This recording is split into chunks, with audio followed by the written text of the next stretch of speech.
Que Dios pueda bendecirlos.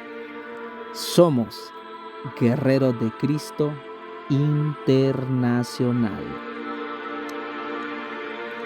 Estamos llevando una serie llamada Volviendo a las Bases. Hoy vamos a dar la introducción al proceso. En esta introducción vamos a hablar de 3 puntos fundamentales: los síntomas, las consecuencias y las soluciones. Acompáñame en este viaje maravilloso a su presencia. Cuando estamos en un proceso, vamos a sentir estos síntomas de los cuales queremos huir inmediatamente, pero que lastimosamente, si no los atacamos bíblicamente, estos permanecerán en nosotros. Vas a sentir el dolor en el pecho, una estaca en el corazón, desesperación, angustia, tristeza.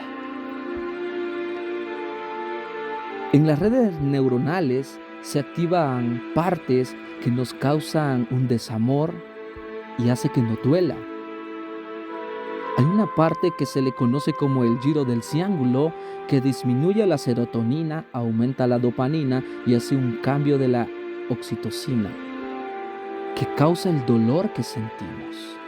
Por eso sentimos esa presión en el pecho, que nos falta la respiración. Cuando te levantas cada día sientes una estaca en el corazón. Hay momentos en los cuales llegas a la desesperación, esta te trae angustia y esta te lleva a la tristeza. Cuando sientes dolor por amor, decimos que nos desgarra el pecho, me duele el corazón, pero es la activación del giro del ciángulo. Al sentir estos síntomas de sensación de pérdida, sentimos como que algo que nos pertenece lo hemos perdido y que se ha ido sin remedio. Esto no lo puede procesar el cerebro de una manera racional, y es cuando caemos en un estado de autolástima, de dolor y de angustias. Al no pensar con lógica en este proceso, somos subjetivos y atacamos y hacemos cosas que luego nos vamos a arrepentir. Al no poder eliminar este dolor, debemos aprender a vivir con él de una manera que nos llevará a aprender de muchas cosas y de muchos puntos de vista que de repente nosotros no lo hemos visto así. Usted dirá: hermano, está loco de lo que está diciendo, pero no hay solución sino solamente la bíblica, la que Dios dejó. Como ya sabemos los síntomas, vamos a ver las consecuencias. En las consecuencias del amor, vemos que este amor se congela. Nos volvemos adictos a un sentimiento de terquedad que se llama obsesión. La pérdida te llevará a tener esos sentimientos confusos y vacíos. Vas a vivir día a día como que te arrancaron una parte de ti. La ruptura te muestra ese apego egoísta que construyes de una dependencia de una persona y no de Dios. Esto es lo mismo que pasa con el que toma alcohol, como el que fuma droga y toda aquella persona que tiene un vicio que lo mata lentamente cada día.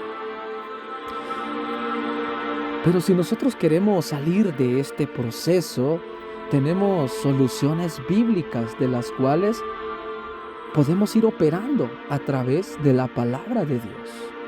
Dios enseña que la llave correcta para poder empezar una restauración personal, para que Dios pueda restaurar demás relaciones, es la humildad, la humillación, buscar la sabiduría de Dios, vivir en obediencia y tener plena confianza en Dios.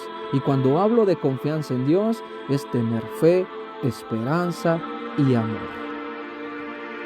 Cuando usted, mi querido hermano, se va a las Santas Escrituras, puede encontrar textos como lo que dice el libro de los Proverbios, capítulo 22, el verso 4, La palabra de Dios dice así, versión Dios habla hoy. La humildad y la reverencia al Señor traen como premio riquezas, honores y vida. Este texto es tremendo al escuchar que la humildad y la reverencia al Señor trae como premio riquezas, honores y vida. De repente las riquezas que habla la Escritura no precisamente tienen que ser físicas, materiales, económicas. Para nosotros hay cosas que son mayor valor que la riqueza. Pero la humildad y la reverencia al Señor trae esa riqueza, ese honor y esa vida. Pero comencemos con lo que nos corresponde a nosotros, la humildad y la reverencia al Señor. Para muchos se les hace difícil buscar estas respuestas y aplicarlas en su vida. Pero Pedro, en primera carta de Pedro, capítulo 5, verso 6, dice su palabra: humíllense pues bajo la mano poderosa de Dios para que Él los enaltezca a su debido tiempo. Si tú tomas el proceso con humildad y te humillas delante de la presencia de Dios, bajo su mano poderosa, Él te va a enaltecer a su debido tiempo y va a poder darte aquello que ha prometido. Recuerda que la palabra te enseña que debes de buscar el reino de Dios y su justicia primeramente, y lo demás viene añadido. Porque lo principal y lo primero que debemos buscar en un proceso es a Dios, y no para que solucione el problema, sino porque Él es la necesidad que ocupamos para llenar ese vacío que ha causado el desamor. Cuando nosotros nos vamos al libro de los Salmos, capítulo 51, en el versículo 17, la palabra te enseña lo siguiente: que las ofrendas de Dios son un espíritu dolido, y tú no menosprecias, oh Dios, un corazón hecho pedazos. ¿Sabes? Cuando tú te presentas humildemente delante de Dios, reconociendo que tú no puedes hacer en tus fuerzas lo que no puedes, y te humillas delante de la presencia de Dios, que la humillación ante Dios no es que Él te va a querer destruir o se va a ver como tirano. La humillación es cuando tú reconoces que hay alguien mayor que tú, que hay alguien que puede hacer lo que tú no puedes, y que voluntariamente te sujetas a la autoridad de alguien superior que tú lo identificas. Esa es la humillación bíblica, y este es Dios. Las ofrendas de Dios son un espíritu dolido. Eso es lo que le agrada al Señor. Una persona que está dolida en su espíritu se puede ofrendar a sí misma. Tú no menosprecias, dice la Escritura, oh Dios, un corazón hecho pedazos. Dios no te va a menospreciar por cómo vienes. Es más, Él te va a ayudar. Por eso cuando nosotros vamos a estar en un proceso, tenemos que recordar lo que es la palabra de Dios. Porque el principio de la sabiduría es el temor a Dios. ¿Y cómo puedo yo adquirir tal sabiduría? Santiago te lo enseña en Santiago capítulo 3, verso 13 en adelante. Hay dos tipos de sabiduría y tú tienes que optar por la mejor. Su palabra dice: si entre ustedes hay alguno sabio y entendido, que lo demuestre con su buena conducta, con la humildad que la sabiduría le da. Pero si ustedes dejan que la envidia les amargue el corazón y hacen las cosas por rivalidad, entonces no tienen de qué enorgullecerse y están faltando a la verdad, porque esta sabiduría no es la que viene de Dios, sino que es la sabiduría que está en el mundo, de la mente humana y del diablo mismo. Donde hay envidias, rivalidades, hay también desorden y toda clase de maldad. Pero los que tienen la sabiduría que viene de Dios, llevan ante todo una vida pura y además son pacíficos, bondadosos, dóciles. Son también compasivos, imparciales, sinceros y hacen el bien. Y los que procuran la paz, siembran la paz para recoger como fruto la justicia.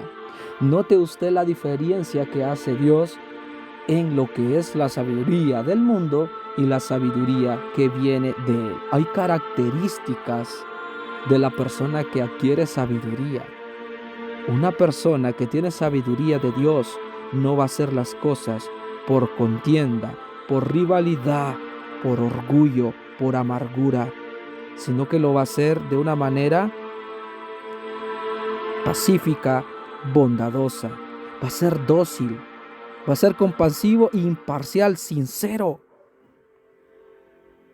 El proceso se puede sobrellevar bajo la sabiduría de Dios. Y luego la misma palabra te enseña en el libro del Evangelio de Juan, capítulo 14. En el verso 15 dice lo siguiente: si ustedes me aman, obedecerán mis mandamientos.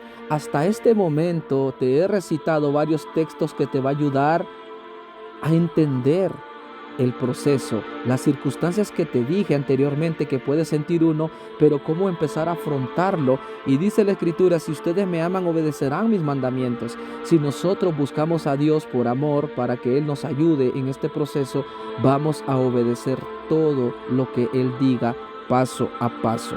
En el verso 23 de Juan capítulo 14 dice su palabra: Jesús les contestó: el que me ama hace caso a mis palabras, y mi Padre lo amará, y mi Padre y yo vendremos a vivir con él. ¿Tú quieres sobrellevar este proceso de la mano de Dios? ¿Te quieres humillar bajo su mano poderosa? Obedece. Y el que obedece, el Padre y el Hijo lo amarán y estarán habitando en él a través del Espíritu Santo. Cuando nosotros nos vamos al libro de los Hechos, capítulo 5, verso 32, la palabra del Eterno dice: de esto somos testigos nosotros, y también lo es el Espíritu Santo que Dios ha dado a los que le obedecen. Oye bien, el Espíritu Santo está con los que le obedecen. Si tú ocupas a alguien para esta lucha, alguien que te puede ayudar, deja que el Consolador te ayude. Consolador significa Paracletos. Paracletos viene de la palabra uno a mi lado para ayudarme. Así que deja que el Paracletos, el Espíritu de la verdad, te ayude en este proceso a través de la verdad de Dios. Sé humilde, sé una persona humillada delante de Dios. Obedece su palabra. Recuerda que hay que tenerle confianza a Dios y a su palabra, así adquirimos fe, esperanza y amor. Y concluimos este video con lo que dice el libro de los Hebreos capítulo 5, verso 8 al 9. Así que Cristo, a pesar de ser hijo, sufriendo aprendió lo que es la obediencia. Y al perfeccionarse de esa manera, llegó a ser fuente de salvación eterna para todos los que le obedecen. Y Dios lo nombró sumo sacerdote de la misma clase que Melquisedec. Escucha que dice que Cristo, a pesar de ser el Hijo, sufrió y aprendió lo que es obediencia. Para aprender obediencia tuvo que sufrir Jesucristo. Como Él te dejó ejemplo, nosotros también tenemos que pasar este proceso de sufrimiento para mostrar que también somos hijos. Dice, y al perfeccionarse de esa manera, llegó a ser fuente de salvación eterna para todos los que le obedecen. Y aquel que obedece sabe muy bien que lo va a demostrar tanto en los buenos y malos momentos. Que el Señor te bendiga. Somos guerreros de Cristo Internacional.